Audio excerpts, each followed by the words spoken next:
वाली कश्मीर के दौरे के हवाले से कुपवाड़ा जिले में बीजेपी की तैयारियां उरूज पर है और बारामूला जाने के लिए तरबियत दी जा रही है, जबकि हर जगह बैनर चस्पा किए जा रहे हैं। करना से लेकर कुपवाड़ा, हंदवाड़ा और लंगेड़ तक बीजेपी की तरफ से तैयारियां जारी है। लोग जाएंगे, हमें लगता है कि 20,000 भी मत हो जाएंगे। इस वक्त हमें गाड़ियां भी कम हो जाते हैं, भी हमने डी साहब को लिस्ट भी दे दिया गाड़ियों के बारे में। हर जगह इस वक्त तैयारी चल रही है। इंशाल्लाह कम से कम मुझे लगता है कि हमारे जो 6 कॉन्स्टिट्यूंसी हैं और इसके बगैर कम से कम 40 से 50,000 तक लोग वहाँ बारामूला में होंगे। लोगों का जोश व खरोश है और जोश व खरोश से इस जलसे में शमूलियत करेंगे और मेरे ख्याल में सबसे तादाद जो लोगों की होगी वो ज़िले कुपवाड़ा से होगी।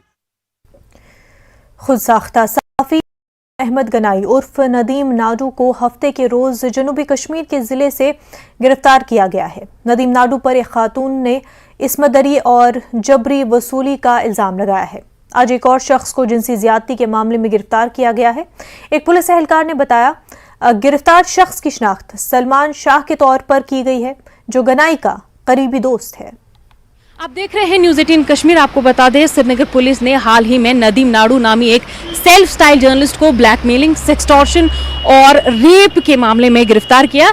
पुलिस के स्टेटमेंट के तहत विक्टिम ने इल्जाम लगाया है कि नदीम नाडू ने उनके साथ जिस्मानी जबरदस्ती और उनकी जो ऑब्जेक्शनेबल पिक्चर्स भी ली है। इस केस को लेके एक स्पेशल इन्वेस्टिगेशन टीम भी तश्कील दी गई और आज नदीम नाडू को गिरफ्तार हुए 2 दिन हो गए हो और इस कहानी का एक और मोड़ नया निकल के आया है। आज नदीम नाडू जो कि मेन अक्यूज्ड है, उसके करीबी दोस्त सलमान शाह को भी, जो कि अनंतनाग का रहने वाला है, वो भी एक जर्नलिस्ट है, उसको भी मुबैना मुलजिम के तौर पर गिरफ्तार किया गया है। सोर्सेज के हवाले से एक खबर ये भी आ रही है कि इस केस को लेके और भी गिरफ्तारियां हो सकती है। आगे भी आप तक रिपोर्ट्स पहुंचाते रहेंगे। फिलहाल के मुझे दीजिए इजाजत। न्यूज़ 18 कश्मीर के लिए आफाक शाह के साथ फजा ज़ैनब।